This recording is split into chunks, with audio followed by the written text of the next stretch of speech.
ಆಕಾಶವಾಣಿ ಕ್ರೀಡಾಲೋಕ ಸಾಪ್ತಾಹಿಕ ಕ್ರೀಡಾ ಸಂಚಿಕೆ. ಕೇಳುಗರೆ, ಕ್ರೀಡಾ ಸಂಚಿಕೆಗೆ ಆತ್ಮೀಯವಾದ ಸ್ವಾಗತ. ಇಂದಿನ ಕ್ರೀಡಾ ಸಂಚಿಕೆಯಲ್ಲಿ ಅಂತಾರಾಷ್ಟ್ರೀಯ ಟೇಬಲ್ ಟೆನ್ನಿಸ್ ಆಟಗಾರರು ಹಾಗೂ ಏಕಲವ್ಯ ಪ್ರಶಸ್ತಿ ಪುರಸ್ಕೃತರಾದ ಸಿಆರ್ ಆನಂದ್ ಅವರೊಂದಿಗೆ ಸಂವಾದ. ಇಂದಿನ ಕ್ರೀಡಾ ಸಂಚಿಕೆಯಲ್ಲಿ ನಮ್ಮ ಜೊತೆಗಿದ್ದಾರೆ ಅಂತಾರಾಷ್ಟ್ರೀಯ ಟೇಬಲ್ ಟೆನ್ನಿಸ್ ಆಟಗಾರರು ಹಾಗೂ ಏಕಲವ್ಯ ಪ್ರಶಸ್ತಿ ಪುರಸ್ಕೃತರಾದ ಸಿಆರ್ ಆನಂದ್ ಅವರು. ನಮಸ್ಕಾರ ಆನಂದ್ ಅವರೇ, ಕ್ರೀಡಾಲೋಕ ಕಾರ್ಯಕ್ರಮಕ್ಕೆ ಆತ್ಮೀಯವಾದ ಸ್ವಾಗತ. ನಮಸ್ಕಾರ, ಎಲ್ಲರಿಗೂ ನಮಸ್ಕಾರ. ಆನಂದ್ ಅವರೇ, ಈ ಟೇಬಲ್ ಟೆನ್ನಿಸ್ ಕ್ರೀಡೆಯತ್ತ ಒಲವು ಮೂಡಿದ್ದು ಹೇಗೆ ಮತ್ತು ನಿಮ್ಮ ಹಿನ್ನೆಲೆಯ ಕುರಿತಾಗಿ ಮಾತನಾಡೋದಾದ್ರೆ? ನಮ್ಮಪ್ಪ ನಮ್ಗೆ ಶುರು ಮಾಡಿಸಿದ್ದು ಯಾವಾಗ ಅಂದ್ರೆ ನಾವು ಇನ್ನು 8 ವರ್ಷ ಇರ್ಬೇಕಾರೆ. ಅವರು ಎಲ್ಲಾ ಸ್ಪೋರ್ಟ್ಸ್ ಆಡ್ತಾ ಇದ್ರು. ಟೇಬಲ್ ಟೆನ್ನಿಸ್ ಆಗ್ಲಿ, ಬಾಲ್ ಬ್ಯಾಡ್ಮಿಂಟನ್ ಆಗ್ಲಿ, ಕ್ರಿಕೆಟ್ ಆಗ್ಲಿ, ಟೆನ್ನಿಸ್ ಆಗ್ಲಿ ಎಲ್ಲಾದ್ರೂ ಆಡ್ತಾ ಇದ್ರು ಅವರು. ನಮ್ಗೆ ಅದು ಚೂಸ್ ಮಾಡಿಸಿದ್ರು, ಆಡಿ ನೀವು ಮಕ್ಕಳು ಅಂತ. ಸೊ ನಾವುಗಳು 4 ಜನ ಬ್ರದರ್ಸು. ನಮ್ ತಂದೆ ಸ್ಪೋರ್ಟ್ಸ್ ಇಷ್ಟ ಆಯ್ತು ಅವರಿಗೆ. ಊಟಿಲಿ ಕೆಲಸ ಮಾಡ್ತಾ ಇದ್ರು ಇಂಪೀರಿಯಲ್ ಬ್ಯಾಂಕ್ ಅಲ್ಲಿ. ಹೆಸರೇನು ಸರ್? ಅವ್ರ ಹೆಸರು ರಾಮಚಂದ್ರನ್ ಅಂತ. ಸೊ ಅವರು ಎಲ್ಲಾ ಸ್ಪೋರ್ಟ್ಸ್, ಟೆನ್ನಿಸ್ ಆಡೋರು, ball badminton, cricket, table tennis ಎಲ್ಲ ಆಡ್ತಾ ಇದ್ರು ಆಗಿನ ಕಾಲದಲ್ಲಿ ಅವರು. ಬಟ್ ನಮ್ಗೆಲ್ಲ ಮಕ್ಕಳಿಗೂ ನೀವು ಟೇಬಲ್ ಟೆನ್ನಿಸ್ ಆಡಿ ನೋಡೋಣ ಇಲ್ಲಿ ಬೆಂಗಳೂರು ಬಂದಾದ್ಮೇಲೆ ಅವರು, ನಾವೆಲ್ಲ ಹುಟ್ಟಿದ್ ಬೆಂಗಳೂರಲ್ಲಿ, ಅಲ್ಲಿಂದ ನಮ್ದು ಟಿ ಜರ್ನಿ ಶುರು ಆಯ್ತು. ನಮ್ಮ ಅಣ್ಣ ಅವನು ಆಲ್ರೆಡಿ ಸ್ಟೇಟ್ ಜೂನಿಯರ್ಗೆ ರೆಪ್ರೆಸೆಂಟ್ ಮಾಡಕ್ ಶುರು ಮಾಡ್ದ. ಸೊ ಹಂಗಾಗಿ ಎಲ್ಲ ಒಂಥರ ಸಕ್ಸಸ್ ಶುರು ಆಯ್ತು ಅವನಿಗೆ. ಸೊ ನನಗೂ ಅದರಲ್ಲಿ ಸ್ವಲ್ಪ ಇಂಟ್ರೆಸ್ಟ್ ಬಂತು. ಸೊ ನಾನು ಅದರಲ್ಲಿ ಆಡಬೇಕು ಅಂತ ಅನ್ಕೊಂಡು ಅದ್ರಲ್ಲಿ ಸ್ವಲ್ಪ ಫೋಕಸ್ ಮಾಡ್ಕೊಂಡು ಹಂಗಿಂದ ಶುರು ಆಯ್ತು ಜರ್ನಿ ನಮ್ದು. ತಂದೆಯವರಿಗೆ ಕ್ರೀಡೆಯತ್ತ ಬಹಳ ಆಸಕ್ತಿ ಇತ್ತು ಅಂತ ಹೇಳಿದ್ರಿ. ಅವರಿಗೆ ಆ ಆಸಕ್ತಿ ಬರ್ಲಿಕ್ಕೆ ಕಾರಣ ಏನು? ಕೆಲಸ ಮಾಡ್ತಾ ಇದ್ದು ಇಂಪೀರಿಯಲ್ ಬ್ಯಾಂಕ್, ಈಗ ಅದು ಸ್ಟೇಟ್ ಬ್ಯಾಂಕ್ ಆಫ್ ಇಂಡಿಯಾ ಆಗಿದೆ. ಸೊ ಆವಾಗ ಅವರಿದ್ದು ಊಟಿ ಸ್ವಲ್ಪ ಬ್ರಿಟಿಷರ್ಸ್ ಸ್ವಲ್ಪ ಜಾಸ್ತಿ ಇದ್ರು, ಅಲ್ಲಿ ಸುಮಾರು ಕ್ಲಬ್ಸ್ ಇತ್ತು. ಸೊ ಹಂಗಾಗಿ ಇವ್ರುಗಳಿಗೆ ಸ್ಪೋರ್ಟ್ಸ್ ಅನ್ನೋದು ಸ್ವಲ್ಪ ಜಾಸ್ತಿ ಇಂಟ್ರೆಸ್ಟ್ ಬಂತು ಅಲ್ಲಿಂದಾನೆ. ಅಲ್ಲಿ ಟೆನ್ನಿಸ್ ಕ್ಲಬ್ ಅಂತ ಮಾಡಿದ್ರು, ಟೇಬಲ್ ಟೆನ್ನಿಸ್ ಎಲ್ಲ ಶುರು ಮಾಡಿದ್ರು. ಸೊ ಹಂಗಾಗಿ ಅಲ್ಲಿ ಇವರು ಅದನ್ನ ಹಚ್ಕೊಂಡ್ರು. ಹಂಗಾಗಿ ಇವ್ರು ಅಲ್ಲಿ ಡಿಸ್ಟ್ರಿಕ್ಟ್ಗೆ ಅದಕ್ಕೆಲ್ಲ ಆಡಕ್ಕೆ ಶುರು ಮಾಡಿದ್ರು. ಹಂಗಾಗಿ ಅವ್ರಿಗೆ ಭಾರಿ ಇಂಟ್ರೆಸ್ಟೆಡ್ ಸ್ಪೋರ್ಟ್ಸ್ ಅಂತ ಹೇಳಿದ್ರೆ. ಬಟ್ ಅವರು ನಮ್ಮಷ್ಟು ಒಂಥರ ನ್ಯಾಷನಲ್ ಲೆವೆಲ್ ಆಗಲಿ, ಇಂಟರ್ನ್ಯಾಷನಲ್ ಆಗಲಿ ಆ ತರ ಎಲ್ಲ ಹೋಗಿಲ್ಲ ಅವರು. ಅವ್ರಿಗೆ ಎಷ್ಟು ಆಪ್ಷನ್ಸ್, ಲಿಮಿಟೇಷನ್ಸ್ ಇತ್ತು ಅದೆಲ್ಲ ಅವ್ರ ಮುಂದೆ ಬಂದ್ರು. ತಂದೆಯವರೇನೋ ನಿಮ್ಗೆ ಟಿಟಿಗೆ ಹಾಕಿದ್ರು ಅಂತ ಹೇಳಿದ್ರಿ. ನಿಮ್ಗೆ ಒಲವು ಇತ್ತ ಟೇಬಲ್ ಟೆನ್ನಿಸ್ ಬಗ್ಗೆ? ಅವರು ಚೆನ್ನಾಗಿ ಮಾಡಿಸಿದ್ರು ನಮಗೆ. ಅದಕ್ಕೆ ನಾನು ಒಪ್ಕೊಳ್ಳೇಬೇಕು. ಯಾಕೆಂದ್ರೆ ಫಸ್ಟ್ ಆಡಕ್ ಶುರು ಮಾಡಿದಾಗ ಆಗಿನ ಕಾಲದಲ್ಲಿ 21 ಪಾಯಿಂಟ್ಸ್ ಇತ್ತು ಟೇಬಲ್ ಟೆನ್ನಿಸ್. ಇವಾಗ 11 ಪಾಯಿಂಟ್ಸ್ ಆಗ್ಬಿಟ್ಟಿದೆ. ಇವಾಗ ಚೇಂಜ್ ಆಗಿದೆ. ನಾವು ಆಡೋದ ಶುರು ಮಾಡಿದಾಗ ಅವಾಗ ನಮ್ಗೆ ಅವರು ಕಾಂಪಿಟೇಷನ್ ತರ ಇರ್ಲಿ ಅನ್ಬಿಟ್ಟು ಅವ್ರೇನ್ ಮಾಡಿದ್ರು, ಅವ್ರಿಗೆ ಸಖತ್ತಾಗಿ ಬರೋದು ಟೇಬಲ್ ಟೆನ್ನಿಸ್ ಆಡಕ್ಕೆ. ನಮ್ಗೆ 18 ಪಾಯಿಂಟ್ ಹ್ಯಾಂಡಿಕ್ಯಾಪ್ ಕೊಡೋರು. ಸೊ ನಾವು 3 ಪಾಯಿಂಟ್ ತಗೊಂಡ್ರೆ ಗೆದ್ದಂಗೆ. ಆ 3 ಪಾಯಿಂಟ್ ತಗೊಳಕ್ಕೆ ನಾವು ಒದಾಡ್ತಾ ಇದ್ವಿ, ತೊಗೊಳಕ್ ಆಗ್ತಾ ಇರ್ಲಿಲ್ಲ. ಬಟ್ ಅದು ಒಂಥರ ಕಾಂಪಿಟೇಷನ್ ಸ್ಪಿರಿಟ್ ತರ ಮಾಡಿದ್ರು ನಮ್ ಬಿಗಿನಿಂಗ್ ಅಲ್ಲೇ ನಮ್ಮಪ್ಪ. ಅದು ನಂಗೆ ತುಂಬಾ ಹೆಲ್ಪ್ ಆಯ್ತು ಅಂತ ಅನ್ಸುತ್ತೆ. ಸೊ ಅದನ್ನೇನಾಯ್ತು, ನಾವು ಅವ್ರ ಮೇಲೆ ಗೆಲ್ಬೇಕು ಅನ್ನೋದು ಒಂದು ಫಸ್ಟ್ ಒಂದು ನಮ್ಗಿದು ಫೋಕಸ್. ಆ 3 ಪಾಯಿಂಟ್ ತಗೋಬೇಕು, ಅವ್ರು 20 ತಗೋಬೇಕು, ನಾವು 3 ತಗೋಬೇಕು. ಅದಾಗ್ತಾ ಇರ್ಲಿಲ್ಲ. ಬಟ್ ತಗೊಳ್ಳೇಬೇಕು ಅನ್ನೋ ಒಂದು ಹಠ ಬಂತು. ಆವಾಗ ಏನಾಯ್ತು, ಕೊನೆ 1 ಪಾಯಿಂಟ್ ತಗೊಳ್ತಾ ಇದ್ವಿ, 2 ಪಾಯಿಂಟ್ ತಗೊಳ್ತಾ ಇದ್ವಿ. ಕೊನೆ ಹಂಗೆ ಶುರು ಮಾಡ್ಕೊಂಡು ಯಾವ ಸ್ಟೇಜ್ ಹೋಯ್ತು ಅಂದ್ರೆ ಎಂಡಲ್ಲಿ ನಾನ್ 18 ಪಾಯಿಂಟ್ ಕೊಡ್ತಾ ಇದ್ದೆ ನಮ್ಮಪ್ಪಂಗೆ. ಅವ್ರಿಗೆ ಖುಷಿ, ನಾನ್ 18 ಪಾಯಿಂಟ್ ಕೊಟ್ಟು ಅವ್ರನ್ನ ಗೆಲ್ತೀನಿ, ಅದು ಅವ್ರ ಖುಷಿ ಇತ್ತು. ಅವ್ರು ಸೋಲ್ತಾ ಇದ್ರು, ಆದ್ರೂ ಅವ್ರಿಗೊಂಥರ ಚೆನ್ನಾಡ್ದೆ ನನ್ನ ಮಗ ಅನ್ನೋ ಅಷ್ಟು ಅವ್ರಿಗೂ ಖುಷಿ ಇತ್ತು. ನಮಗೂ ಒಂಥರ ಅಷ್ಟೊಂದು ಜರ್ನಿ ನಾವು ಇಂಪ್ರೂವ್ ಆದ್ವಿ ಅನ್ನೋದು ಒಂದು ಖುಷಿ ಇತ್ತು. ಅದು ನಮ್ಮಪ್ಪಂದು ಒಂದು ತುಂಬಾ ಇದೆ ಕಾಂಟ್ರಿಬ್ಯೂಷನ್ ಅಂತ ಹೇಳ್ಬೋದು. ಅಂದ್ರೆ ನಿಮ್ಮ ತಂದೆಯವರೇ ಆರಂಭದ ಕೋಚ್ ನಿಮಗೆ? ನಮ್ಮ ತಂದೆಯವರೇ. ಆಮೇಲೆ ನಾನು ಒಂದ್ ಸ್ಟೇಜ್ ಬಂದ್ಮೇಲೆ ಈ ನಮ್ಮಣ್ಣ ಇದ್ದಾನೆ ಇನ್ನೊಬ್ಬ, JC ಅಂತ. ಸೊ ಅವನು ಸುಮಾರು ಜನ ಇಂಟರ್ನ್ಯಾಷನಲ್ ಪ್ಲೇಯರ್ಸ್ ನ ಪ್ರೊಡ್ಯೂಸ್ ಮಾಡಿದ್ದಾನೆ. ಅವನು ಅಷ್ಟು ತುಂಬಾ ನಂದು ಇದು ಮಾಡಿಸ್ದ ಇನ್ನು ಮುಂದೆ ಹೋಗಕ್ಕೆ. ಈಗ ನಮ್ಮಪ್ಪ ಬೇಸಿಕ್ ಆದ್ಮೇಲೆ ಇವೊಂದು ಆಡಿ ಕೊನೆಗೆ ಅದಾದ್ಮೇಲೆ ನಾವು ಮುಂದೆ ಮಾಡಕ್ ಶುರು ಮಾಡಿದ್ವಿ.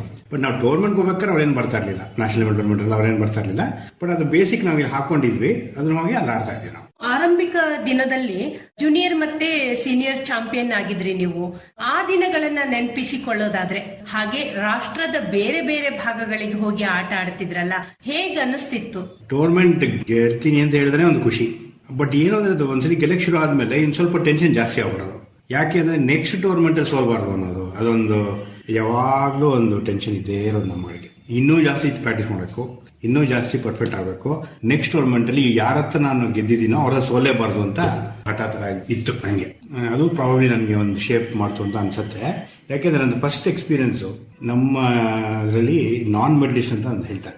ನಾನ್ ಮೆಡಲಿಸ್ಟ್ ಅಂತ ಹೇಳಿದ್ರೆ ಇನ್ನು ಯಾರು ಮೆಡಲ್ ಗೆಲ್ದೇ ಇರೋರು ಅಂದ್ಬಿಟ್ಟು ಒಂದು ಕ್ಯಾಟಗರಿ ಬರುತ್ತೆ. ಸೊ ಬೇಸಿಕಲಿ ಅವಾಗ ಇದ್ದಿದ್ದು ನಮಗೆ ಜೂನಿಯರ್ಸ್, ಸೀನಿಯರ್ಸ್, ಆಮೇಲೆ ಡಬಲ್ಸ್, ನಾನ್ ಮೆಡಲಿಸ್ಟ್ ಸಿಂಗಲ್ಸ್, ನಾನ್ ಮೆಡಲಿಸ್ಟ್ ಡಬಲ್ಸ್ ಅಂತ, ಆಮೇಲೆ ಟೀಮ್ ಇವೆಂಟ್ಸ್ ಅಂತ ಬರೋದು. ಬಟ್ ಮೋಸ್ಟ್ ಇಂಪಾರ್ಟೆಂಟ್ ಯಾವ ಮೆಡಲ್ ಗೆಲ್ದಿರೋರು ನಾನ್ ಮೆಡಲಿಸ್ಟ್ ಸಿಂಗಲ್ಸ್ ಅಂತ ಆಡ್ಬೇಕು. ಇವಾಗ ಜೂನಿಯರ್ಸ್ ಅಂತ ಹೇಳಿದ್ರೆ ಅಂಡರ್ 17 ಇರಬೇಕು. ಈ ನಾನ್ ಮೆಡಲಿಸ್ಟ್ ಅಲ್ಲಿ ಯಾರು ಬೇಕಾದ್ರೆ ಆಡ್ಬೋದು. 8ನೇ ವರ್ಷದ ಹುಡುಗ ಇಂದಾನು 80ನೇ ವರ್ಷದವರೆಗೂ ಆಡ್ಬೋದು, ಎನಿಬಡಿ. ಅಂದ್ರೆ ಅವ್ರ ಒಂದೇ ಕಂಡೀಷನ್ ಯಾವ ಮೆಡಲ್ ಗೆದ್ದಿರಬಾರದು ಅಂತ, ಅಂದ್ರೆ ಓಪನ್. ಇದು ಫಸ್ಟ್ ಮೆಡಲಿಸ್ಟ್ ಆದ್ರೆ ಒಂಥರ ಮಿನಿಮಮ್ SSLC 7 ಆದಂಗ್ ಲೆಕ್ಕ. ಈ ಮೆಡಲಿಸ್ಟ್ ನಾವು ಆದೆ 11 ಇಯರ್ಸ್ ಅನ್ಸುತ್ತೆ ನಂಗೆ. ಸೊ ಆವಾಗ ಎಲ್ಲಾರ ಜೊತೆ ಈ ತರ ದೊಡ್ಡವ್ರ ಜೊತೆ ಆಡಿ ಗೆದ್ದು ಮೆಡಲಿಸ್ಟ್ ಆದೆ. ಆಗ ಭಾರಿ ಖುಷಿ ಇತ್ತು ನಂಗೆ. ಒಂದ್ ಯಾವ್ದೋ ಬೇರೆ ಹಿಮಾಲಯ ಮೇಲಿದೆ ಅಂತ ಅನಿಸಿತ್ತು ಅವಾಗ. ಅದೇ ಟೂರ್ನಮೆಂಟ್ ಅಲ್ಲಿ ನಾನು ಬೇರೆನೂ ಆಡ್ತಾ ಇದ್ದೆ. ಅದು ಜೂನಿಯರ್ಸ್ ಆಡ್ತಾ ಇದ್ದೆ, ಮೆನ್ಸ್ ಕೂಡ ಆಡ್ತಾ ಇದ್ದೆ. ಅದು ಎಕ್ಸ್ಪೀರಿಯನ್ಸ್ ಬರ್ಲಿ ಅಂದ್ಬಿಟ್ಟು ಆಡ್ಸೋರು ನಂಗೆ. ಸೊ ಮೆನ್ ಸಿಂಗಲ್ಸ್ ಆಡ್ತಾ ಇರ್ಬೇಕಾದ್ರೆ ಏನಾಯ್ತು ಅಂದ್ರೆ ಅಲ್ಲಿ ಯಾರೋ ಒಬ್ರು 40 ಇಯರ್ ಓಲ್ಡ್ ಅವ್ರು ನನ್ನ ಜೊತೆ ಆಡಿದ್ರು. ನಿಮ್ಗೆ ಅವಾಗ 11 ವರ್ಷ, ನಂಗೆ 11. ಆದ್ರೆ ಅವ್ರು ಇನ್ನೂ ಮೆಡಲಿಸ್ಟ್ ಆಗಿರ್ಲಿಲ್ಲ. ನಾನು ಅದೇ ಟೂರ್ನಮೆಂಟ್ ಅಲ್ಲಿ ಮೆಡಲಿಸ್ಟ್ ಆಗಿದ್ದೆ. ಬಟ್ ನಾನು ಅವ್ರ ಜೊತೆ ಸೋತ್ಬಿಟ್ಟೆ. ಅವ್ರು ನಾನ್ ಮೆಡಲಿಸ್ಟ್. ಸೊ ನನ್ನ ಪ್ರಕಾರ ಅದು ಆಗಬಾರ್ದಾಗಿತ್ತು. ನಾನು ಒಂದ್ಸಲಿ ಮೆಡಲಿಸ್ಟ್ ಆದ್ಮೇಲೆ ನಾನ್ ಮೆಡಲಿಸ್ಟ್ ಪ್ಲೇಯರ್ ಹತ್ರ ಸೋಲ್ಬಾರ್ದು ಅನ್ನೋದು ಒಂದು ಸ್ಟ್ರಾಂಗ್ ಫೀಲಿಂಗ್ ಬಂತು, ಬೇಜಾರಾಗಿತ್ತು. ಸೊ ಇದೆಲ್ಲ ಒಂಥರ ನನ್ನ ಪ್ರಕಾರ ನನ್ಗೆ ಅದು ಶೇಪ್ ಮಾಡ್ತು ಅಂತ ಅನ್ಸುತ್ತೆ. ಅವಾಗ ನನ್ಗೆ ಇನ್ನೂ ಸ್ವಲ್ಪ ಜಾಸ್ತಿ ಫೋಕಸ್ ಮಾಡಿ ಇದೆಲ್ಲ ಸೋಲ್ಬಾರ್ದು ಅನ್ನೋದು ಒಂದು ಹಠ ಬಂತು. ನೀವು 3 ಬಾರಿ ನ್ಯಾಷನಲ್ ಡಬಲ್ ಚಾಂಪಿಯನ್ ಆಗಿದ್ರಿ.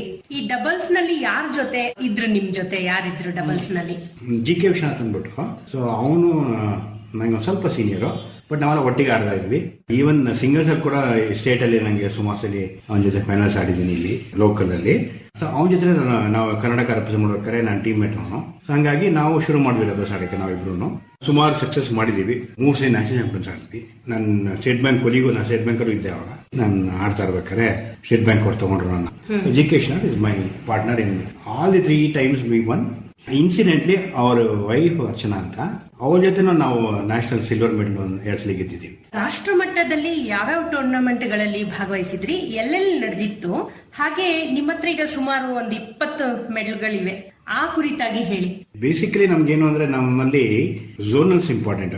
ನಮ್ಮ ಟೇಬಲ್ ಸ್ಟ್ರಕ್ಚರ್ ಹೆಂಗ್ ಮಾಡಿದ್ದಾರೆ ಅಂತ ಹೇಳಿದ್ರೆ ಝೋನಲ್ಸ್ ಅಂತ ಮಾಡ್ತಾರೆ. ಈ ಝೋನಲ್ಸ್ ಅಂತ ಹೇಳಿದ್ರೆ south zone, north zone, East zone ಬರುತ್ತೆ, ವೆಸ್ಟ್ ಝೋನ್, ಆಮೇಲೆ ಸೆಂಟ್ರಲ್ ಝೋನ್. 5 ಝೋನ್ ಬರುತ್ತೆ. 5 ಝೋನ್ ಅಂತ ಹೇಳಿದ್ರೆ ಎಲ್ಲ ನ್ಯಾಷನಲ್ ಲೆವೆಲ್ ಟೂರ್ನಮೆಂಟೇ. ಆದ್ರೆ ಸೌತ್ ಝೋನ್ ಅಂತ ಹೇಳಿದ್ರೆ ಸದರ್ನ್ ಸ್ಟೇಟ್ಸ್ ಅವರು ಆರ್ಗನೈಸ್ ಮಾಡ್ಬೇಕು ಅದನ್ನ, ಆ ಟೂರ್ನಮೆಂಟ್ ನ. ಸೊ ಯಾರು ಕರ್ನಾಟಕ, ಕೇರಳ, ತಮಿಳುನಾಡು ಇವ್ರು ಮಾಡಿದ್ರೆ ಅದಕ್ಕೆ ಸೌತ್ ಝೋನ್ ಹೆಸರು. ಬಟ್ ಇದು ನ್ಯಾಷನಲ್ ಲೆವೆಲ್ ಟೂರ್ನಮೆಂಟ್ ಇದಲ್ಲ. ಬಟ್ ಹೆಸರು ಅದಕ್ಕೆ ಸೌತ್ ಝೋನ್ ಅಂತ. ನಾರ್ತ್ ಅವ್ರು ಮಾಡಿದ್ರೆ ನಾರ್ತ್ ಝೋನ್ ಅಂತ. ಹಂಗೆ. ಸೊ ಇದು ಬೇಸಿಕ್ ನ್ಯಾಷನಲ್. ಅದನ್ನ ನೋಡಕ್ ಹೋದ್ರೆ ಥ್ರೂಔಟ್ ಇಂಡಿಯಾ ಆಡಿದೀವಿ ಮ್ಯಾಚ್. ಈಗ ನಾವು ಒಂದ್ ಪ್ಲೇಸ್ ಅಂತ ಹೇಳಕ್ಕಾಗಲ್ಲ. ಈಗ ಬಾಂಬೆ ತುಂಬಾ ಸಲ ಆಡಿದೀವಿ, ಡೆಲ್ಲಿ, ಗೋವಾ, ಲಕ್ನೋ, ಗುವಾಹತಿ, ಕಲ್ಕಟಾ, ಕಾನ್ಪುರ್, ವಿಶಾಖಪಟ್ಟಣಂ, ವಿಜಯವಾಡ, ಈ ತರದೆಲ್ಲಾನು ಆಡಿದ್ದೀನಿ. ಸೊ ನಾನು ನ್ಯಾಷನಲ್ ಚಾಂಪಿಯನ್ ಅಂತ ಹೇಳಕ್ಕೆ ಸಿಂಗಲ್ಸ್ ಅಲ್ಲಿ, ಇದು ನೀವು ಡಬಲ್ಸ್ ಕೇಳಿದ್ರಿ, ಇದು ನ್ಯಾಷನಲ್ ಲೆವೆಲ್ ಟೂರ್ನಮೆಂಟ್ ನ ಹೇಳಿತ್ತು. ಇದನ್ನು ನಾನು ಸುಮಾರು ನ್ಯಾಷನಲ್ ಚಾಂಪಿಯನ್ ಆಗಿದ್ದೀನಿ.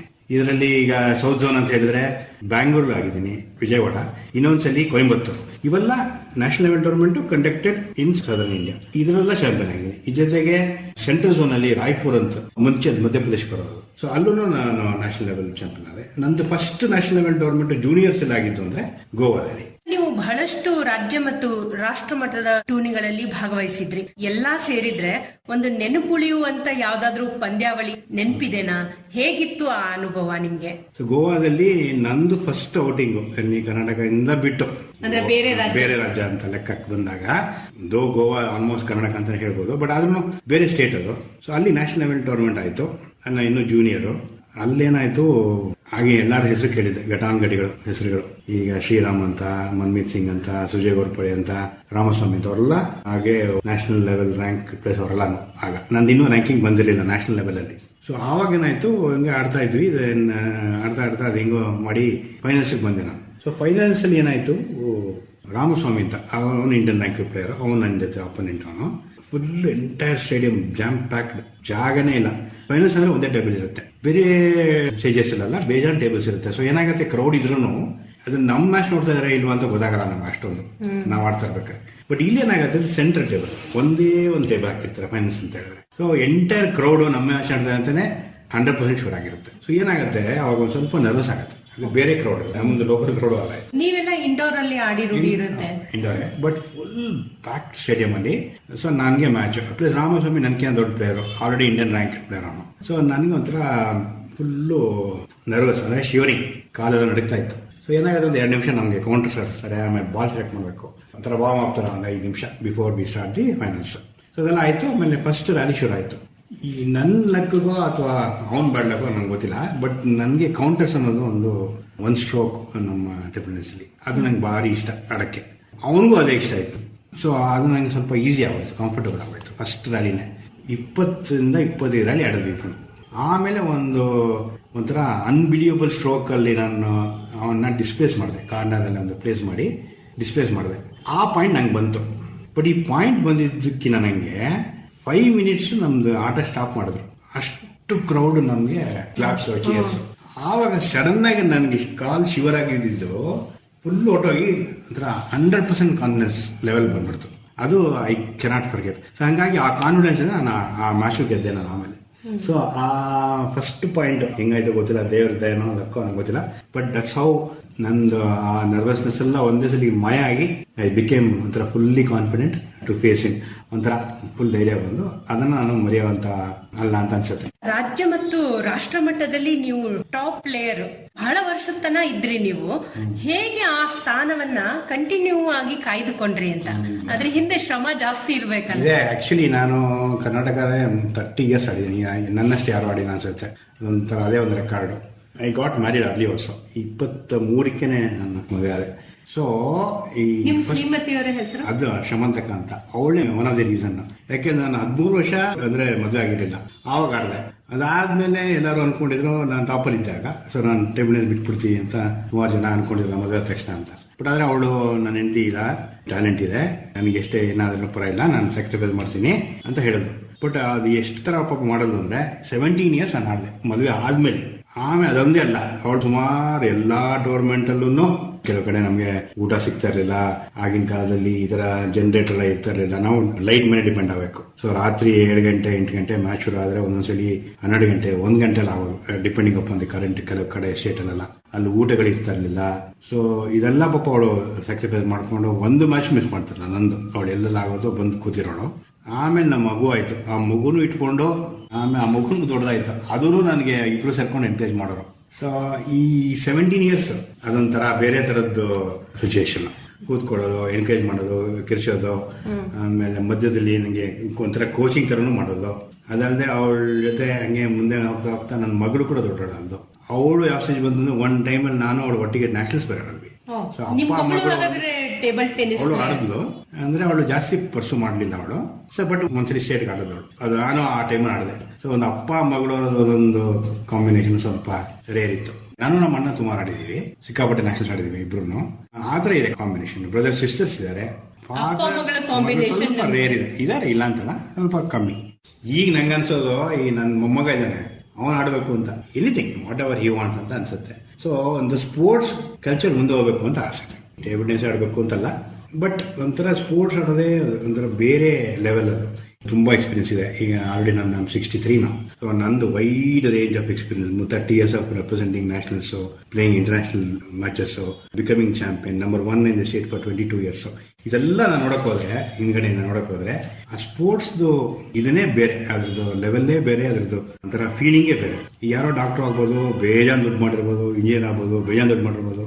ಬಟ್ ಜನಗಳಿಗೆ ಯಾರೋ ಒಬ್ಬ ಈಗಲೂ ಎಲ್ಲೋ ಹೋದ್ರು ಅವ್ರಿಗೆ ಅನ್ಸುತ್ತೆ ಈ ಟೇಬಲ್ ಟೆನ್ನಿಸ್ ಪ್ಲೇಯರಪ್ಪ ಇವರು ಆನಂದ್ ಅಂತ. ಆ ಒಂದು ರೆಕಗ್ನಿಷನ್ ಅಂತೂ ನಾರ್ಮಲ್ ಜನಗಳಿಗೆ ಸಿಗದೇ ಇರೋದು ನಮ್ಗೆ ಸಿಗುತ್ತೆ. ಫೀಲಿಂಗು ಚೆನ್ನಾಗಿರುತ್ತೆ. ಎಲ್ಲರೂ ಗುರುತಿಸ್ತಾರೆ ನಿಮ್ಮನ್ನ. ಯಾವ್ದಾರ ಒಂದು ಸ್ಪೋರ್ಟ್ ಅಲ್ಲಿ ಇದ್ರೆ ನಮ್ಮ ಆರೋಗ್ಯನೂ ಚೆನ್ನಾಗಿರ್ತದೆ, ಆಮೇಲೆ ಜೀವನ ರೀತಿನೂ ಸರಿಯಾದ ದಾರಿಯಲ್ಲಿ ಹೋಗ್ತದೆ ಅಂತ ಹೇಳ್ಬೋದು. 100%. ಇನ್ನೊಂದೇನು ಅಂದ್ರೆ ಜನಗಳಿಗೆ ಸ್ವಲ್ಪ ಮಿಸ್ಟೇಕ್ ಮಾಡ್ಕೊಳ್ತಾರೆ. ಈಗ ಸ್ಪೋರ್ಟ್ಸ್ ಆಡಿದ್ರೆ ಓದಲ್ಲ, ಏನೋ ಈ ತರದೆಲ್ಲ ಸ್ವಲ್ಪ ಫೀಲಿಂಗ್ಸ್ ಇದೆ. ಇನ್ನು ಮುಂಚೆ ಜಾಸ್ತಿ ಇತ್ತು, ಇವಾಗೂ ಇದೆ. ಯಾಕಂದ್ರೆ ಸ್ಪೋರ್ಟ್ಸ್ ಎಲ್ಲಾರು ಚಾಂಪಿಯನ್ ಆಗಬೇಕು ಅಂತ ಇಲ್ಲ. ಬಟ್ ನೀವು ಹೇಳ್ದಂಗೆ ಫಸ್ಟ್ ಮೋಸ್ಟ್ ಇಂಪಾರ್ಟೆಂಟ್ ಹೆಲ್ತ್ ಇದ್ದೇ ಇರುತ್ತೆ. ಯಾವ ಸ್ಪೋರ್ಟ್ಸ್ ಯಾರು ಆಡಿದ್ರು ಅವ್ರಿಗೆ ಹೆಲ್ತ್ ಅಂತೂ ಬೇಸಿಕ್ ಹೆಲ್ತ್ ಇರುತ್ತೆ. ಅದು ಇಂಪಾರ್ಟೆಂಟ್ ಅಲ್ವಾ? ವೆಲ್ತ್ಗಿನ ನನ್ನ ಪ್ರಕಾರ ಹೆಲ್ತ್ ಇಂಪಾರ್ಟೆಂಟ್. ಇದು ನಾನೆಲ್ಲ ಹೇಳೋದು, ಪ್ರಪಂಚದಲ್ಲಿ ಎಷ್ಟೋ ಕೋಟಿ ವರ್ಷದಿಂದ ಜನ ಹೇಳಿದ್ದಾರೆ. ಸೊ ಆ ಸ್ಪೋರ್ಟ್ಸ್ ಮಾತ್ರ ಅದೊಂದು ಕೆಪಾಸಿಟಿ ಇದೆ, ಬೇರೆದಕ್ಕೆ ಇಲ್ಲ. ಸೊ ಅದಕ್ಕೆ ಸ್ಪೋರ್ಟ್ಸ್ ಆಡಲೇಬೇಕು. ಚಾಂಪಿಯನ್ ಆಗಬೇಕು, ದುಡ್ಡು ಮಾಡಬೇಕು, ಎಲ್ಲಾರು ಸಚಿನ್ ತೆಂಡೂಲ್ಕರ್ ಆಗಬೇಕು, ಎಲ್ಲಾರು ಧೋನಿನೇ ಆಗಬೇಕು ಅನ್ನೋ ನೆಸೆಸಿಟಿ ಇಲ್ಲ. ಬಟ್ ಬೇಸಿಕ್ ಸ್ಪೋರ್ಟ್ಸ್ ಆಡಲೇಬೇಕು. ಆಮೇಲೆ ಇನ್ನೊಂದು, ಅದರಿಂದ ನಾನು ಹೇಳಿದೆ ಕಾನ್ಸಂಟ್ರೇಷನ್ ಬರುತ್ತೆ ಅಂತ. ಸೊ ನೀವು ಏನ್ ತಗೊಂಡ್ರು, ಏನ್ ಬೇರೆ ಅಸೈನ್ಮೆಂಟ್ ಇಟ್ಕೊಂಡ್ರು, ಇದರಿಂದ ಅದು ಹೆಲ್ಪ್ ಆಗೇ ಆಗುತ್ತೆ. ಅಲ್ಲಿ ಜನಗಳು ಸ್ವಲ್ಪ ಮಿಸ್ ಮಾಡ್ಕೋತಾರೆ. ಈ ಸ್ಪೋರ್ಟ್ಸ್ ಆಡಿದ ಟೈಮ್ ವೇಸ್ಟ್ ಮಾಡ್ಬಿಟ್ಟ ಅವನು, ಆಮೇಲೆ ಅವನು ಅದನ್ನ ಬಿಟ್ಬಿಟ್ಟ, ಇರೆಸ್ಪಾನ್ಸಿಬಲ್ ಆಗ್ಬಿಟ್ಟ ಅನ್ನೋ ಫೀಲಿಂಗ್ ಇದೆ. ಬಟ್ ಅದು ನನ್ನ ಪ್ರಕಾರ ಅದು ಸುಳ್ಳು, ಕರೆಕ್ಟ್ ಅಲ್ಲ. ಅದು ಸ್ಪೋರ್ಟ್ಸ್ ಆಡಿದ್ರೆ ಕಾನ್ಸಂಟ್ರೇಷನ್ ಬರುತ್ತೆ.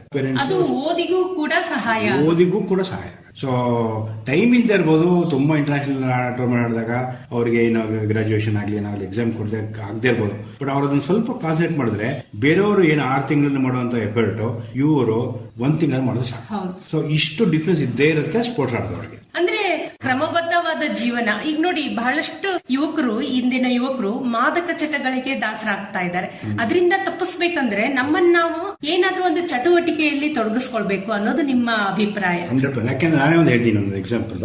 ನನ್ನ ಜೊತೆನೆ ಬೆಳೆದವನು, ನಾನೇನ್ ಮಾಡ್ತಾ ಇದ್ವಿ, ನಾವು ಟೇಬಲ್ ಟೆನ್ನಿಸ್ ಒಂದು ಟೈಮಲ್ಲಿ ಕರೆಕ್ಟಾಗಿ 2 ಅವರ್ಸ್ 3 ಅವರ್ಸ್ ದಿನಾಗಲೂ ಪ್ರಾಕ್ಟೀಸ್ ಮಾಡ್ಕೊಂಡು ಅದಾದ್ಮೇಲೆ ಬೇರೆ ಆಟ ಆಡ್ತಾನೆ ಇದ್ವಿ. ಈಗ ಚೆಸ್ ಆಗ್ಲಿ, ಕೇರಮ್ ಆಗ್ಲಿ, ಅಥವಾ ರೋಡಲ್ಲಿ ಕ್ರಿಕೆಟ್ ಆಗ್ಲಿ, ಇನ್ಕ್ಲೂಡಿಂಗ್ ಚಿನ್ನಿಕೋಲು ಅದೆಲ್ಲ ಆಡಿರೋ ಜನ ನಾವು, ಇದೆಲ್ಲ ಆಡ್ತಾ ಇದ್ವಿ. ಈಗ ನನ್ನ ಫ್ರೆಂಡ್ ಏನ್ ಹೇಳಿದ್ನು, ಅವನು ನೆಮ್ಮದನೇ ಆಡೋದು ಯಾವಾಗ್ಲೂ ಥ್ರೋಟ್ ರಾತ್ರಿ 10 ಗಂಟೆವರೆಗೂ ನಾವು ಆಡೋದು, ಪಕ್ಕದ ಮನೆ ಯಾವಾಗ್ಲೂ ಎವ್ರಿ ಡೇ. ಆದ್ರೆ ಅವನು ಥ್ರೋಟ್ ರ್ಯಾಂಕ್ ಅವ್ನು ಯಾವ ಸ್ಪೋರ್ಟ್ಸು ಬರಲಿಲ್ಲ. ಅಂದ್ರೆ ಈ ಮೇನ್ ಸ್ಪೋರ್ಟ್ಸ್ ಅಂತ ಅವನು ತಗೊಳ್ಳಿಲ್ಲ. ಈ ತರ ನಾವು ಟೂರ್ನಮೆಂಟ್ ಆಡೋದು ಅಥವಾ ಒಂದು ಇದು ಆಗೋದು ಆ ಥರಕ್ಕೆ ಬರಲಿಲ್ಲ ಅವನು. ಬಟ್ ಈ ಜಸ್ಟ್ ಪ್ಲೇಡ್ ನಮ್ ಜೊತೆ, ಈ ಕ್ರಿಕೆಟ್ ಆಗ್ಲಿ ಅಥವಾ ಕೆರಮ್ ಆಗ್ಲಿ, ಈ ತರದ್ದು ಎಲ್ಲಾ ತರ ಸ್ಪೋರ್ಟ್ಸ್ ನಮ್ಮ ಜೊತೆನೇ ಯಾವಾಗಲೂ ಆಡ್ತಾ ಇರೋನು, ನಮ್ಮ ಜೊತೆನೇ ಇರೋನು. But he was able to concentrate and do exceedingly well in studies. So ನನ್ನ ಜೊತೆನೆ ಬೆಳೆದು ಅಂತ ನಾನು ಎಕ್ಸಾಂಪಲ್ ಕೊಡ್ತೀನಿ. ಇದು ಹೆಲ್ಪ್ ಆಗೇ ಆಗುತ್ತೆ. ಎನಿ ಸ್ಪೋರ್ಟ್ ಅವ್ರೇನೋ ಒಂದು ದೊಡ್ಡದಾಗೆ ಸ್ಟೇಟ್ ನಂಬರ್ 1 ಆಗಬೇಕು, ನಂಬರ್ 2 ಆಗಬೇಕು ಅಂತ ಏನು ಸೆಟ್ ಇಲ್ಲ. ಸ್ಪೋರ್ಟ್ಸ್ ಆಡಿದ್ರೆ ಇದು ಅಡ್ವಾಂಟೇಜ್ ಇದೆ. ಸೊ ನಾನ್ ಜನಗಳಿಗೆ ಹೇಳೋದು, ಈ ಮಕ್ಕಳಿಗೆ ಮೊಬೈಲ್ ಬಿಡಿಸಿ ಸ್ಪೋರ್ಟ್ಸ್ ಆಡಿಸಿ, ಅವ್ರಿಗೆ ಯಾರು ಬೇಕಾರೆ. ನಾನು ಜಸ್ಟ್ ಬಿಕಾಸ್ ನಾನು ಟೇಬಲ್ ಟೆನ್ನಿಸ್ ಪ್ಲೇಯರ್ ಅಂತ ಹೇಳಿದ್ರೆ ಟೇಬಲ್ ಟೆನ್ನಿಸ್ ಆಡೋದು ನಾ ಹೇಳಕ್ ಹೋಗಲ್ಲ. ಏನೋ ಒಂದು ಆಡಿದ್ರೆ ಅದು ಇಂಪ್ರೂವ್ ಆಗುತ್ತೆ. ಸರ್, ಮತ್ತೆ ನಿಮ್ಮ ಸ್ಪೋರ್ಟ್ಸ್ ಬದುಕಿಗೆ ಬರೋದಾದ್ರೆ ನಿಮ್ಮ ಮೊದಲ ಅಂತಾರಾಷ್ಟ್ರೀಯ ಪಂದ್ಯಾವಳಿ ಯಾವುದು? ಆ ಅನುಭವ ಹೇಗಿತ್ತು? ಅದು 1984 ಅಲ್ಲಿ US ಓಪನ್ಸ್ ಅಂತ ಹೇಳ್ತಾರೆ. ಸೊ ಅದಾಗಿದ್ದು ಲಾಸ್ ವೇಗಾಸ್ ಅಲ್ಲಿ. ಅದು ನನಗೆ ಅಂತ ಬಿಲಿವೇ ಮಾಡೋಕ್ಕಾಗದೇ ಇರುವಂತ ಅನುಭವ ನನಗೇನೆ.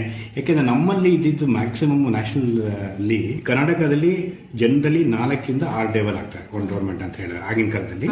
ಯಾಕೆಂದ್ರೆ ಈ ಸ್ಟೇಡಿಯಂಗಳು ಚಿಕ್ಕದಿರುತ್ತೆ, ಅದಿರುತ್ತೆ. ಆಮೇಲೆ ಅದಕ್ಕೆ ಲೈಟಿಂಗ್ ಎಲ್ಲ ಪ್ರಾಬ್ಲಮ್ಸ್ ಇರುತ್ತೆ. ಸೊ ಅವ್ರದ್ದು ಒಂದು ಲಿಮಿಟೇಷನ್ಸ್ ಇದ್ದೇ ಇರುತ್ತೆ.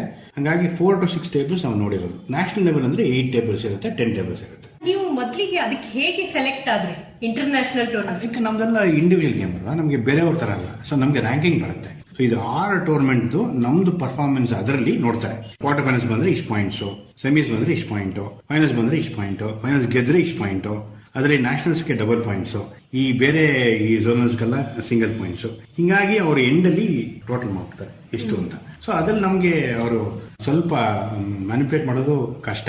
ಈಗ ಕ್ರಿಕೆಟ್ ಅಲ್ಲಿ ಬೇರೆ ಟೀಮ್ ಗೇಮ್ ಅಲ್ಲಿ ಮ್ಯಾನಿಪುಲೇಟ್ ಮಾಡ್ತಾರೆ, ನಮ್ ಗೇಮಲ್ಲೂ ಮಾಡ್ತಾರೆ, ಇಲ್ಲ ಅಂತ ಹೇಳಲ್ಲ. ಬಟ್ ಅವರಷ್ಟು ಪರ್ಸೆಂಟೇಜ್ ಇಲ್ಲ. ನಮ್ಮ ಪರ್ಫಾರ್ಮೆನ್ಸ್ ಆಟೋಮೆಟಿಕ್ ಅಲ್ಲಿ ಚೆನ್ನಾಗಿದ್ರೆ ಅಲ್ಲಿ ನಾವು ಕಳಿಸ್ಲೇಬೇಕು. ಹಂಗಾಗಿ ನಮ್ದು ಫಸ್ಟ್ ಟೂರ್ನಮೆಂಟ್ ಅಲ್ಲಿ ಸೆಲೆಕ್ಟ್ ಆದ್ರೆ ಅಲ್ಲಿ ಹೋದೆ. ಅಲ್ಲಿ ನೋಡಿದ್ರೆ ಒಂದು 40 ಟೇಬಲ್ ಇತ್ತು. ಎಷ್ಟು ರಾಷ್ಟ್ರದವರು ಬಂದಿದ್ರು? ಥ್ರೋಟ್ ನಮ್ದೇನು ಅಂದ್ರೆ 160 ಕಂಟ್ರೀಸ್ ಆಡುತ್ತೆ. ಈಗ ಕ್ರಿಕೆಟ್ ನಮ್ದು ಭಾರಿ ಇಂಪಾರ್ಟೆನ್ಸ್ ಕೊಡ್ತಾರೆ ಇಂಡಿಯಾದಲ್ಲಿ. ಅದು ಇವತ್ತೆಲ್ಲ ಏನೇನೋ ಸೇರಿದ್ರೆ 10-11 ಬರುತ್ತೆ ಅನ್ಸುತ್ತೆ ಕಂಟ್ರೀಸ್. ನಮ್ 170 ಕಂಟ್ರೀಸ್ ನಾವು ಆಡ್ತಾ ಇರ್ಬೇಕಾರೆ. ಇವಾಗ ಇನ್ನೂ ಜಾಸ್ತಿ. ಈ 170 ಕಂಟ್ರೀಸ್ ಅಲ್ಲಿ ಇನ್ನೊಂದು ನಾವೆಲ್ಲ ಡೆವಲಪ್ಡ್ ಕಂಟ್ರೀಸ್ ಮೇಲೆ ಆಡಬೇಕು. ನಮ್ದು ಆವಾಗ ಇನ್ನೂ 100 ಡೆವಲಪಿಂಗ್ ಕಂಟ್ರಿ ನಮ್ದು. ಆಗ ಈಗ ನಾವು ಚೈನಾ ಅವ್ರ ಜೊತೆ ಆಡಬೇಕು ಅಂದ್ರೆ ಅವ್ರದ್ದು ನ್ಯಾಷನಲ್ ಗೇಮ್ ಟೇಬಲ್ ಟೆನ್ನಿಸ್.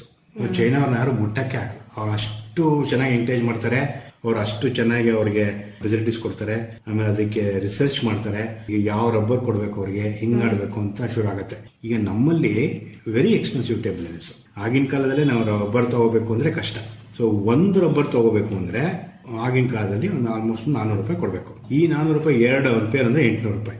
ಈ 800 ರೂಪಾಯಿ ಕೊಟ್ರೆ ನಾವು ಆಲ್ಮೋಸ್ಟ್ 1 ವರ್ಷ ಆಡ್ತಾ ಇದೀವಿ ಇದರಲ್ಲಿ. ಅವ್ರುಗಳು ಏನ್ ಮಾಡ್ತಾರೆ, ಇಂಟರ್ನ್ಯಾಷನಲ್ ಲೆವೆಲ್ ಪ್ಲೇಯರ್ಸ್ ಲೈಕ್ ಜಾಸ್ತಿ ನಮ್ಮನ್ನ ಆಡೋದು ಜಪಾನೀಸು, ಚೈನೀಸು, ಯುರೋಪಿಯನ್ಸ್ ಅಂತ ಹೇಳಿದ್ರೆ ಅವ್ರಿಗೆ ಬೇಜಾನ್ ದುಡ್ಡು ಮಾಡಬಹುದು. ಅವರೆಲ್ಲ ಏನ್ ಮಾಡ್ತಾರೆ, ಈ ರಬ್ಬರ್ನ ಎವ್ರಿ ಮ್ಯಾಚ್ ಚೇಂಜ್ ಮಾಡ್ತಾರೆ. ನಾವು how can we afford that much? ಅವ್ರಿಗೆ ಸ್ಪೆಷಲ್ ಗ್ಲೂ ಅಂತ ಒಂದು ಬರುತ್ತೆ. ಆ ಗ್ಲೂಲಿ ಅದನ್ನ ಅಂಟಿಸ್ತಾರೆ. ನಮ್ಗೆ ಅದು V cannot afford that glue, ಅದು ಕಾಸ್ಟ್ಲಿನೇ. ಸೊ ಅವ್ರಿಗೇನಾಗತ್ತೆ ಅಡ್ವಾಂಟೇಜ್, ಇದೆಲ್ಲ sponsored by there association. So ಅವ್ರಿಗೆ ಆ ಗ್ಲೂ ಕೊಡ್ತಾರೆ. 1 ಡೇಗೆ ರಬ್ಬರ್ನ ಚೇಂಜ್ ಮಾಡ್ತಾರೆ. 1 ಇಯರ್ ನಾವು ಆಡ್ತೀವಿ, 1 ಡೇಗೆ ಆಡ್ತಾರೆ. ಏನ್ ಅಡ್ವಾಂಟೇಜ್ ಅವ್ರಿಗೆ ಅಂದ್ರೆ ಎಕ್ಸ್ಟ್ರಾ ಬೋನ್ಸ್, ಎಕ್ಸ್ಟ್ರಾ ಸ್ಪಿನ್ ಅದೆಲ್ಲ ಬರುತ್ತೆ. ಈಗ ನಮ್ಗೆ ಅದನ್ನ ಬೀಟ್ ಮಾಡೋದು ಕಷ್ಟ ಆಗುತ್ತೆ. ಸೊ ಏನಾಗುತ್ತೆ, ಫೆಸಿಲಿಟಿ ವೈಸ್ ಅಲ್ಲಿ ನಾವು ಅವ್ರ ಹತ್ರ ಸೋಲ್ತಾ ಇದ್ವಿ. ಮೂಲ ಸೌಲಭ್ಯಗಳು ಬಹಳ ಚೆನ್ನಾಗಿ. ಅವ್ನು ಬರೀ ಬಾಲ್ ಹಿಂಗ್ ಮುಟ್ಟಿದ್ರೆ ಬಾಲ್ ಬಿದ್ಬಿಟ್ಟು ಹಿಂಗ್ ಜಂಪ್ ಆಗುತ್ತೆ. ಒಂದು ಎಕ್ಸ್ಟ್ರಾ ಸ್ಪಿನ್ ಬರುತ್ತೆ ಅವ್ರಿಗೆ. ನಮ್ಗೆ ಅದು ಬರಲ್ವೇ. ಒಂದು ಎರಡನೇದು ನಮ್ದು ನಾವು ಆಡಿ ನಮ್ ಜೊತೆ ಇಷ್ಟೇ ಬೋನ್ಸ್ ಆಗತ್ತೆ ಅಂತ ನಮ್ಗೆ ಗೊತ್ತಿರುತ್ತೆ. ಆಟೋಮೆಟಿಕ್ ಆ ಬೋನ್ಸ್ಗೆ ನಾವು ಆಡ್ತೀವಿ. ಇದು ಎಕ್ಸ್ಟ್ರಾ ಬೋನ್ಸ್ ಬಂದ ತಕ್ಷಣ ನಮ್ಗೆ ಅದು ಮಿಸ್ ಆಗುತ್ತೆ. ಇದು ತುಂಬಾ ಟೆಕ್ನಿಕಲ್, ತುಂಬಾ ಸ್ಮಾಲ್ ಇದು ಇದರಲ್ಲಿ ನ್ಯಾನೋ ಅಂತ ಹೇಳ್ತಾರಲ್ಲ difference, but that makes huge points ಇದೆ. So, ಹಾಗಾಗಿ ಅವ್ರಿಗೆ ಅಡ್ವಾಂಟೇಜ್ ಇತ್ತು ತುಂಬಾ ಆಗಿನ ಕಾಲದಲ್ಲಿ. ಬಟ್ ಇವಾಗ ಏನಾಗಿದೆ, ಇಂಡಿಯಾದಲ್ಲಿ ತುಂಬಾ ಚೆನ್ನಾಗಿ ಇಂಪ್ರೂವ್ ಆಗಿದೆ. ಸೊ ನಾವು you are able to match their level ಈಗ. ಸರ್, ಅವಾಗ ನೀವು ಅಲ್ಲಿ ಹೋಗಿ ಆಡಿ ಬಂದ್ರಲ್ಲ, ಅವಾಗ ಅನಿಸ್ತಾ ನಾವಿನ್ನೂ ಬಹಳ ಕಲಿಯೋದಿದೆ, ಬಹಳ ಹೇಳಿದಲ್ಲ, ಇದೆಲ್ಲ ಅರ್ಥ ಆಗಿದೆ ಅವತ್ತೇ ನಮ್ಗೆ. ಅದೇಂಗ ಈ ತರ ಸರ್ವಿಸ್ ಹಾಕ್ತಾರೆ, ನಾನು ಅದನ್ನ ಪುಷ್ ಮಾಡಿದ್ರೆ ಯಾಕೆ ನೆಟ್ಗೆ ಹೋಗುತ್ತೆ, ಬೇಸಿಕ್ ನಮ್ಗೆ ಕ್ವಶನ್ ನಮ್ಗೆ ಬರುತ್ತಲ್ವಾ. ಇದು ನಾರ್ಮಲ್ ಹಿಂಗಾದ್ರೆ ಹಂಗೆ ಹೋಗ್ಬಾರ್ದು, ಕರೆಕ್ಟಾಗಿ ಹೋಗ್ಬೇಕಲ್ಲ ಅಂತ ತಿಳ್ಕೊಂಡಾಗ ನಮ್ಗೆ ಇದೆಲ್ಲ ಒಂದೊಂದೇ. ಆಮೇಲೆ ಅವ್ರದ್ದು ರಬ್ಬರ್ಗಳು, ಅವ್ರದ್ದು ಏನು ಅದೆಲ್ಲ ರಿಸರ್ಚ್ ಮಾಡಿದಾಗ ನಾವು ಕ್ಯಾನ್ ಬಿ ಅಫೋರ್ಡ್, ಅದು ಬರುತ್ತಲ್ಲ. ಈಗ somebody has to sponsor all that. It's not easy to buy 800 rupees and glue ಎಲ್ಲ ಸೇರಿದ್ರೆ 1000 ರೂಪಾಯಿ ಎವ್ರಿ ಡೇ. ಅದು ಮ್ಯಾಚ್ ಆಗುತ್ತೆ, ಮಿಸ್ ಮ್ಯಾಚ್ ಆಗುತ್ತೆ ಆಗ. ಬಟ್ ಈಗ ಚೇಂಜ್, ಆ ಡಿಫ್ರೆನ್ಸ್ ಎಲ್ಲ ಹೋಗಿದೆ ಇವಾಗ. ಈಗ ನಾವು ಆರ್ ಮಚ್ ಬೆಟರ್. ಈಗೆಲ್ಲ ಚೆನ್ನಾಗಿದೆ, ಕೋಚಿಂಗ್ ಆಗಿರ್ಬೋದು, ಅವ್ರದ್ದು ಬಾಲ್ ಇವೆಲ್ಲ ಟೆಕ್ನಿಕ್ ಆಗಿರ್ಬೋದು, ಬಹಳ ಚೆನ್ನಾಗಿದೆ. ಆದ್ರೂ ರಿಸಲ್ಟ್ ಕಡಿಮೆ ಇದೆ ಈಗ. ಯಾಕಂದ್ರೆ ಒಲಿಂಪಿಕ್ ಆಗಿರ್ಬೋದು, ಇಂಟರ್ನ್ಯಾಷನಲ್ ಲೆವೆಲ್ ಮ್ಯಾಚ್ ಗಳನ್ನ ನೋಡಿದ್ರೆ ಅಂತ ಒಂದು ರಿಸಲ್ಟ್ ಯಾಕೆ ಕಂಡುಕೊಳ್ಳಿಕ್ಕೆ ಸಾಧ್ಯ ಇಲ್ಲ. ಈಗ ಅವ್ರು ಚೆನ್ನಾಗಿ ಆಡ್ತಾ ಇದ್ದಾರೆ. ಈಗ ಶರತ್ ಕಮಲ್ ಆಗಲಿ, ಮಾನಿಕಾ ಬತ್ರಾ ಆಗಲಿ, ಎಲ್ಲರೂ ಚೆನ್ನಾಗಿ ಆಡ್ತಾ ಇದ್ದಾರೆ. ಇವಾಗ ಇಂಟರ್ನ್ಯಾಷನಲ್ ಲೆವೆಲ್ ಅಲ್ಲಿ ನಾವೇನ್ ಅಚೀವ್ ಮಾಡಿದ್ರು ನಮ್ಗೆ ಜಾಸ್ತಿ ಮಾಡಿದ್ದಾರೆ ಅವರು. ಅದು ಯಾಕೆಂದ್ರೆ ನಾ ಹೇಳಿದ್ರೆ ಈ ಗ್ಯಾಪ್ ಫಿಲಪ್ ಆಗಿದೆ. ಬಟ್ ಅವ್ರು ಇನ್ನೊಂದು ಏನ್ ಪ್ರಾಬ್ಲಮ್, ಇನ್ನು ಮುಂದೆ ಹೋಗಿ ಏನ್ ಸ್ವಲ್ಪ ಆದ್ರೆ, ಇಲ್ಲಿ ನ್ಯಾಷನಲ್ ಲೆವೆಲ್ ಅಲ್ಲಿ ಅವ್ರಿಗೆ ಇನ್ನು ಅಷ್ಟು ಕಾಂಪಿಟೇಷನ್ ಸಿಗ್ತಾ ಇಲ್ಲ ಅವ್ರಿಗೆ. ಸೊ ಕಾಂಪಿಟೇಷನ್ ನಮ್ಗೆ ಜಾಸ್ತಿ ಆದಾಗ ನ್ಯಾಷನಲ್ ಅಲ್ಲಿ ನಾವು ಇಂಪ್ರೂವ್ ಆಗಿ ಆಗ್ತೀವಿ. ನನಗಂತೂ ಹೋಪ್ಸ್ ನಾವು ಸ್ವಲ್ಪ ದಿನದಲ್ಲಿ ಡೆಫಿನೆಟ್ಲಿ ನಾವು ವರ್ಲ್ಡ್ ಕಾನ್ಕವರ್ ಮಾಡ್ತೀವಿ ಅಂತ. ಅಂದ್ರೆ ನೀವು ಆಡುವಾಗ ಅವರು ಹೈ ಲೆವೆಲ್ ಅಲ್ಲಿ ಇದ್ರು. ಸೊ ಈಗ ನಾವು ಹೈ ಲೆವೆಲ್ ಬಂದ್ರು ನಮ್ಗಿಂತ ಜಾಸ್ತಿ ಅವ್ರು ದಾಟ್ಬಿಟ್ಟಿದ್ದಾರೆ ಇಂಟರ್ನ್ಯಾಷನಲ್ ಪ್ಲೇಯರ್ಸ್ ಎಲ್ಲ ಅಂತ. ಯಾಕಂದ್ರೆ ಅದು ಎಕ್ಸ್ಪೀರಿಯನ್ಸ್, ಆ ಗ್ಯಾಪ್ ಕಮ್ಮಿ ಆಯ್ತಲ್ಲ. ಮುಂಚೆ ನಮ್ಗೆ ಗ್ಯಾಪ್ ತುಂಬಾ ಇತ್ತು, ಸೊ ಈಗ ಗ್ಯಾಪ್ ಕಮ್ಮಿ ಆಗಿದೆ. ಸೊ ಈಗ ಇವ್ರಿಗೇನೊಂದಿಗೆ ಬಾತ್ರಾ ಅವರು ಆಗ್ಲಿ ಅಥವಾ ಶರತ್ ಕಮಲ್ ಆಗ್ಲಿ ಏನಾಗ್ಲಿ, ಈಗ ಬೌನ್ಸ್ ಆದ್ರೂ ಅವ್ರಿಗೆ ಆಡಕ್ ಬರುತ್ತೆ, ಎಕ್ಸ್ಟ್ರಾ ಬೌನ್ಸ್ ಆದ್ರೂ.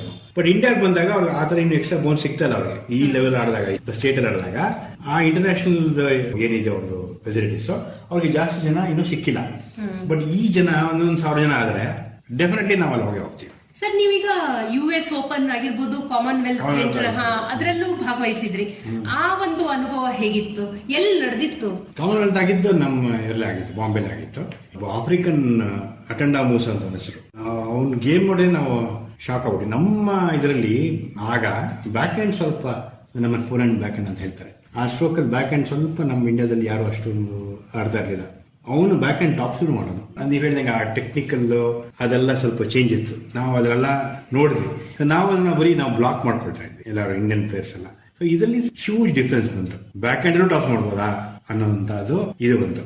ಎಲ್ಲ ಪ್ರಾಕ್ಟೀಸ್ ಅಲ್ಲಿ ಮಾಡೋರು, ಬಟ್ ಮ್ಯಾಚ್ ಅಲ್ಲಿ ಯಾರು ಮಾಡೋಲ್ಲ, ಯಾಕೆಂದ್ರೆ ಕಾನ್ಫಿಡೆನ್ಸ್ ಇರಲ್ಲ. ಅಲ್ಲಿ ಒಂದು ಮ್ಯಾಚ್ ಅಲ್ಲೂ ಮಾಡೋರು.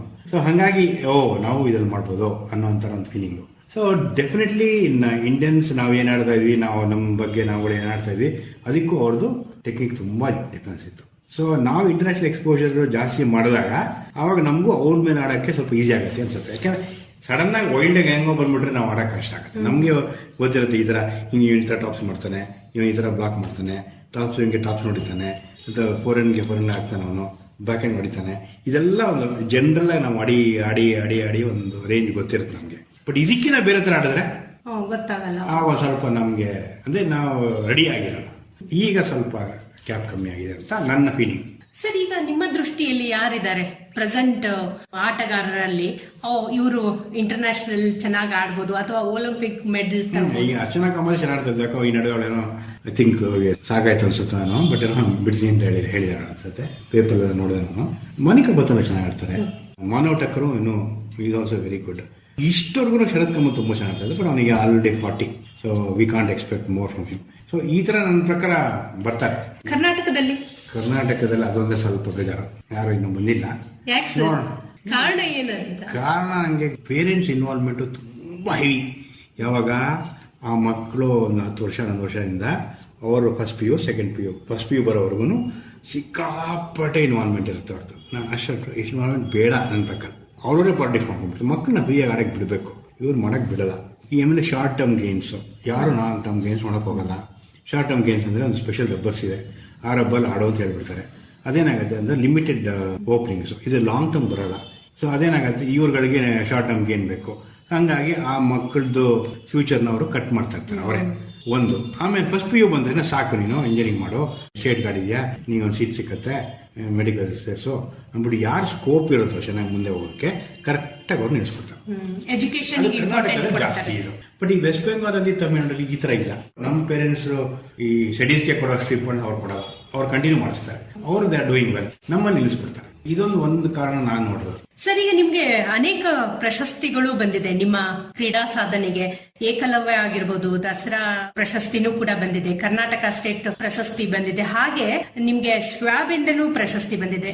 ಇದನ್ನು ಕುರಿತಾಗಿ ಹೇಳೋದಾದ್ರೆ ಅದಿದ್ದೇ ಒಂದು ಫೀಲಿಂಗ್ ಚೆನ್ನಾಗೇ ಇದ್ದೇ ಇರುತ್ತೆ. ಒಂದು ರೆಕಗ್ನಿಷನ್ ಆಯ್ತು, ಇಷ್ಟೆಲ್ಲ ನಾವು ಏನೋ ಮಾಡಿದೀವಿ ಅದಕ್ಕೆ ಯಾರೊಬ್ರು ಒಂದು ಏಕಲವ್ಯ ಯಾವಾಗ ಅವರು ನಮ್ಮ ಕರ್ನಾಟಕದಲ್ಲಿ ಸ್ಟಾರ್ಟ್ ಮಾಡಿದ್ರು, ಅದು ಏನ್ ನಂಗೆ ಒಂದು ಒಳ್ಳೆ ಫೀಲಿಂಗ್ ಅಂದ್ರೆ ನನಗೆ ಫಸ್ಟ್ ಬಂದಿದೆ. ಏಕಲವ್ಯ ಮಾಡಿದಾಗೆ ನಂದೇ ಫಸ್ಟ್, ಟೇಬಲ್ ಟೆನ್ನಿಸ್ ನಂದೇ ಫಸ್ಟ್, ಎರಡರಲ್ಲೂ ನೈಸ್ ಫೀಲಿಂಗ್. ಬಟ್ ಡೆಫಿನೆಟ್ ಆಗಿ ಅದು ನಮ್ಗೊಂದು ತೃಪ್ತಿ ಕೊಡುತ್ತೆ. ಸರ್, ಈಗ ಭಾರತದಲ್ಲಿ ಪ್ರಮುಖವಾಗಿ ನಮ್ಮ ಕರ್ನಾಟಕದಲ್ಲಿ ಟೇಬಲ್ ಟೆನ್ನಿಸ್ ಭವಿಷ್ಯ ಹೇಗಿದೆ? ತುಂಬಾ ಒಳ್ಳೊಳ್ಳೆ ಪ್ಲೇಯರ್ಸ್ ಇದಾರೆ. ಇಲ್ಲ ಅಂತ ಹೇಳದ, ರೀಸೆಂಟ್ ಆಗಿ ಸಮರ್ಥ ಅವನು ಚೆನ್ನಾಗಿ ಆಡ್ತಾನೆ, ನಾನು ಅವ್ನು ನೋಡಿ ಆಟ ಆಡಿದ್ದೇನೆ. ಇದು ನೋಡೋದ್ರ ಅಬ್ಸರ್ವೇಷನ್ ಇಷ್ಟೇ, ಎಲ್ಲಾರು ಅಷ್ಟೇ, ಎಲ್ಲೆಲ್ಲ ನಾನು ಚೆನ್ನಾಗಿ ಆಡಕ್ ಬಂದ್ರು ಅವರು ಅಲ್ಲ ಅವರು ಬಿಟ್ಬಿಡ್ತಾರೆ. ಇದನ್ನ ಪೇರೆಂಟ್ಸ್ ಡೆಫಿನೆಟ್ಲಿ ನಾನು ಹೇಳೋದಿದೆ ಅಷ್ಟೇ, ಕಂಟಿನ್ಯೂ ಮಾಡಿಸಿ. ಸ್ಪೋರ್ಟ್ಸ್ ಒಂದು ಫೀಲಿಂಗೇ ಬೇರೆ. ಇಂಜಿನಿಯರ್ಸ್, ಡಾಕ್ಟರ್ಸ್ ಕೋಟಿ ಕೋಟಿ ಕೋಟಿ ಜನ ಇದ್ದಾರೆ. ನಮ್ಮಲ್ಲಿ ಬೇರೆ ತರ ಯಾಕೆ ಆಗ್ಬಾರ್ದು? ಪೇರೆಂಟ್ಸ್ಗೆ ಯಾಕೆ ಅದೊಂದೇ ಇರ್ಬೇಕು ಅಂತ ನನ್ಗೆ ಗೊತ್ತಿಲ್ಲ. ಅಂದ್ರೆ ಸ್ಪೋರ್ಟ್ ಅನ್ನು ವೃತ್ತಿಯಾಗಿ ಸ್ವೀಕಾರ ಮಾಡಬಹುದು.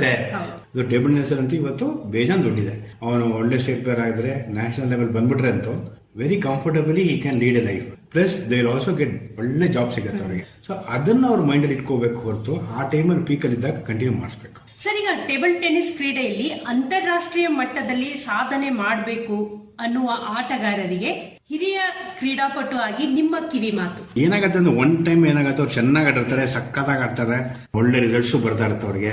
So they are happy. ಆ ಟೈಮಲ್ಲಿ ಬಂದಾಗ ಏನ್ ಮಾಡ್ತಾರೆ ಅವರು, ಜನರಲಿ ಬೇಸಿಕ್ಸ್ ನ ಬಿಟ್ಬಿಡ್ತಾರೆ. ಈಗ ನಮ್ಮಲ್ಲಿ 7-8 ಸ್ಟ್ರೋಕ್ಸ್ ಇದೆ, ಮೇನ್ ಸರ್ವಿಸ್ ಇದೆ, ಆಮೇಲೆ ಪುಷ್ ಅಂತ ಒಂದಿದೆ, ಆಮೇಲೆ ಟಾಪ್ ಸ್ಪಿನ್ ಇದೆ, ಕೌಂಟರ್ ಇದೆ, ಬ್ಲಾಕ್ ಇದೆ, ತುಂಬಾ ಇದೆ. ಎಲ್ಲಾರ್ಗು ಬ್ಯೂಟಿಫುಲ್ ಆಗಿ ಟಾಪ್ ಸ್ಪಿನ್ ಮಾಡಿ ಬ್ಯೂಟಿಫುಲ್ ಆಗಿ ಶಾರ್ಟ್ ಹೊಡೆದ್ಬಿಟ್ಟೆ ಪಾಯಿಂಟ್ ತಗೋಬೇಕು ಅನ್ನೋ ಆಸೆ ಬಂದ್ಬಿಡುತ್ತೆ. ಆ ಲೆವೆಲ್ ಅಲ್ಲಿ ಹೋದ್ಮೇಲೆ ಅವ್ರು ಏನೋ ಒಂಥರ ಕ್ರೌಡ್ಗೆ ತೋರಿಸ್ಬೇಕು, ಎಂತ ಶಾರ್ಟ್ ಹೊಡೆದು ನೋಡೋ, ಎಂತ ಟಾಪ್ ಸ್ಪಿನ್ ಮಾಡಿದೆ ಅಂತ. ಬಟ್ ಅವ್ರು ಮರ್ತೋಗ್ತಾರೆ, ಒಂದು ಏನ್ ಮಾಡಿದ್ರು ಅವ್ರು ಒಂದೇ ಪಾಯಿಂಟ್ ಬರೋದು. ಈಗ ಕ್ರಿಕೆಟ್ ಎಲ್ಲ ಆದ್ರೆ ಅದ್ರ ಫ್ಯಾನ್ಸಿ ಸ್ಟ್ರೋಕ್ ಏನೋ ಮಾಡಿದ್ರೆ ಅವ್ರಿಗೆ 6 ರನ್ ಬರುತ್ತೆ, 4 ರನ್ ಬರ್ಬೋದು. ಬಟ್ ನಮ್ಮಲ್ಲಿ ನೀವು ಏನೇ ಮಾಡಿದ್ರು ಒಂದೇ ಪಾಯಿಂಟ್ ಬರೋದು. ಆ ಟೈಮ್ ಏನ್ ಮಾಡ್ಬಿಡ್ತಾರೆ, ಬೇಸಿಕ್ ಮಿಸ್ ಮಾಡ್ಬಿಡ್ತಾರೆ. ಈಗ ಪುಷ್ ಮಾಡಿನೂ ಒಳ್ಳೆ ಕಂಟ್ರೋಲ್ ಪುಷ್ ಮಾಡಿ 1 ಪಾಯಿಂಟ್ ತಗೋಬಹುದು, ಒಳ್ಳೆ ಕಂಟ್ರೋಲ್ ಸರ್ವಿಸ್ ಹಾಕಿದ್ರು 1 ಪಾಯಿಂಟ್ ತಗೋಬಹುದು, ಬ್ಲಾಕ್ ಮಾಡಿ 1 ಪಾಯಿಂಟ್ ತಗೋಬಹುದು. ಈ 3 ಬಿಟ್ಬಿಡ್ತಾರೆ. ಇದು ಮೋಸ್ಟ್ ಇಂಪಾರ್ಟೆಂಟ್. ಇದು ಎನಿ ಟೈಮಲ್ಲಿ ಇದನ್ನ ಮೇಲೆ ನಾವು ನಂಬ್ಕೋಬೇಕು. ಈಗಿನ ಪ್ಲೇಯರ್ಸ್ ಇದನ್ನ ಮೇಲೆ ನಂಬಲ್ಲ. ಸೊ ಇದನ್ನ ಅವ್ರು ಕಾನ್ಸಂಟ್ರೇಟ್ ಮಾಡಿದ್ರೆ ಡೆಫಿನೆಟ್ಲಿ ಅವ್ರಿಗೆ ಲಾಂಗ್ ಟರ್ಮ್ ಆಗಲಿ ಅಥವಾ ಇನ್ನೂ ಮೇಲೆ ಹೋಗಾಗಲಿ ಬರುತ್ತೆ. ಒಂದ್ಸರಿ ಮೇಲೆ ಹೋದ ತಕ್ಷಣ ಕರ್ಡ್ ಸ್ಟೆಪ್ ಮರಿಬಾರ್ದು, ಅದು ಇಂಪಾರ್ಟೆಂಟ್. ಅದನ್ನ ಮಾತ್ರ ಅವರು ಕಾನ್ಸಂಟ್ರೇಟ್ ಮಾಡಿದ್ರೆ I think they can do well. ಒಳ್ಳೆಯದು ಆನಂದ್ ಅವರೇ, ಇಲ್ಲಿವರೆಗೆ ನಿಮ್ಮ ಕ್ರೀಡಾ ಸಾಧನೆಯ ಕುರಿತಾಗಿ ನಮ್ಮ ಕೇಳುಗರೊಂದಿಗೆ ಸವಿಸ್ತಾರವಾಗಿ ಹಂಚಿಕೊಂಡ್ರಿ. ನಿಮ್ಮ ಸಾಧನೆ ಯುವ ಆಟಗಾರರಿಗೆ ಸ್ಫೂರ್ತಿ ನೀಡಲಿ ಎಂಬುದು ನಮ್ಮ ಆಶಯ. ಧನ್ಯವಾದಗಳು. ನಮಸ್ಕಾರ ಸರ್. Thank you. ಅಂತಾರಾಷ್ಟ್ರೀಯ ಟೇಬಲ್ ಟೆನ್ನಿಸ್ ಆಟಗಾರರು ಹಾಗೂ ಏಕಲವ್ಯ ಪ್ರಶಸ್ತಿ ಪುರಸ್ಕೃತರಾದ ಸಿಆರ್ ಆನಂದ್ ಅವರೊಂದಿಗಿನ ಸಂವಾದವನ್ನ ಕೇಳಿದ್ರಿ. ಇವರನ್ನ ಮಾತನಾಡಿಸಿದವರು ಭಾರತಿ ನಾಗರಮಠ್. ನಿರ್ವಹಣೆ ಜ್ಯೋತಿ ದಾಸ್. ಇದಾಗಿತ್ತು ಕ್ರೀಡಾಲೋಕ ಕಾರ್ಯಕ್ರಮ. ರಾಜ್ಯವ್ಯಾಪಿ ಪ್ರಸಾರವಾದ ಈ ಕಾರ್ಯಕ್ರಮ ಆಕಾಶವಾಣಿ ಬೆಂಗಳೂರು ಕೇಂದ್ರದ ಕೊಡುಗೆ.